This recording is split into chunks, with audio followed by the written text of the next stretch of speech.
Muy buenos días, Verónica. Hablamos de excedentes, tanto de asociaciones como de cooperativas. Es platita que estará llegando ahora en febrero. Sin embargo, es importante tener en cuenta cómo calcularlo, si tendremos que pagar impuestos o no sobre este dinero. Para aclararnos estas dudas, tengo conmigo a Josué Rodríguez. Él es economista, director de Cirú Financiero. Josué, buenos días. Muchas gracias por acompañarnos en Giros.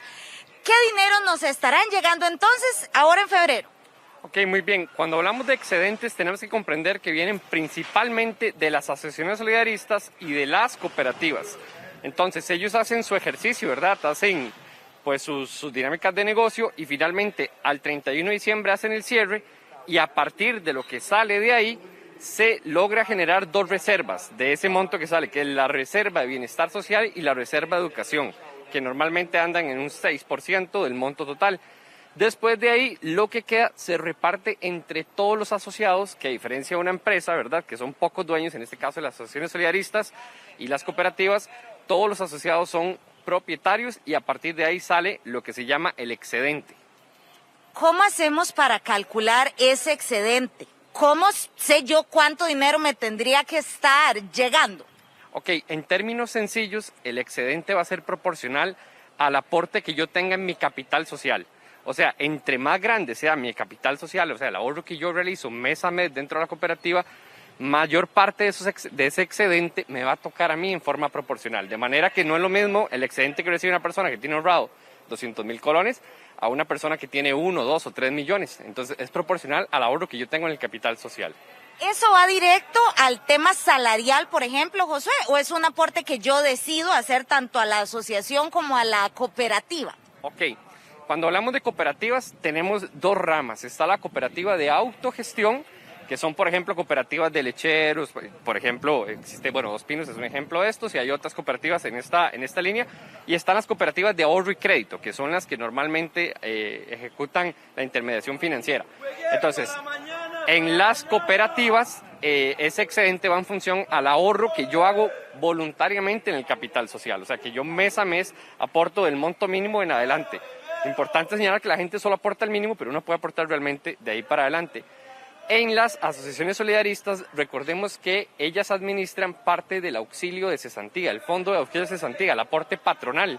Entonces, normalmente lo que se hace es que el patrono coloca ese monto, el 5.33, ahí y el trabajador coloca un 5%. Entonces, ahorrando un 10.33% mensual dentro de ese monto y así es como se va constituyendo ese ahorro. Al momento de que a mí me dan el dinero, Josué, ¿en qué me tengo que fijar para saber que me pagaron correctamente? Ok, es muy importante saber que el cálculo está definido, ¿verdad?, ya por ley y por reglamentos de cómo se deben calcular los excedentes y la repartición de como tal. Lo que yo le recomiendo es que si una persona tiene dudas sobre el monto que se le pagó, se comunique con la administración de su asociación solidarista cooperativa y le solicite un desglose de cómo se realizó el cálculo de manera que pueda verificar que se haya hecho de forma correcta.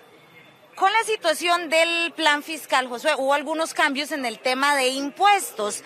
¿Cómo se están pagando estos impuestos? Y si nos puede regalar un ejemplo de, por ejemplo, si a mí me llegaron 500.000 colones, ¿cómo hago yo para hacer el cálculo de saber cuánto me quitaron por este impuesto? Ok, perfecto. Cuando hablamos de la reforma de fortalecimiento al empleo, ¿verdad?, la ley, la reforma fiscal conocida popularmente, ahí hablamos de que se realizó una modificación en lo que tiene que ver con el impuesto sobre la renta o las ganancias de capital para las asociaciones solidaristas y para las cooperativas. En este caso, actualmente las cooperativas, el impuesto anda en el 10%. Si ustedes se fijan en cualquier otra institución financiera, el impuesto va a ser de un 15%, más sin embargo en las cooperativas es de un 10%. En las asociaciones solidaristas funciona diferente, ¿ok? Si lo que yo recibo es igual o menor a un salario base que anda como en 455.000 colones por ahí, si anda por ahí por debajo de eso, el monto que tengo que pagar es un 5%. O sea, de cada 100.000 colones pago 5.000, ¿verdad? Sobre las ganancias. Ojo, que es muy importante entender eso. Si es del salario mínimo hasta 2 salarios mínimos, es un 7%. O sea, de cada 100 colones de ganancias, 7, ¿verdad? Y por encima de ese monto es un 10% lo que se cobra. Muchísimas gracias por la información, Josué. Entonces, a estar muy atento a esos dineros que le van a estar llegando ahora en febrero para que usted pueda cerciorarse de que le están pagando su platita de manera correcta.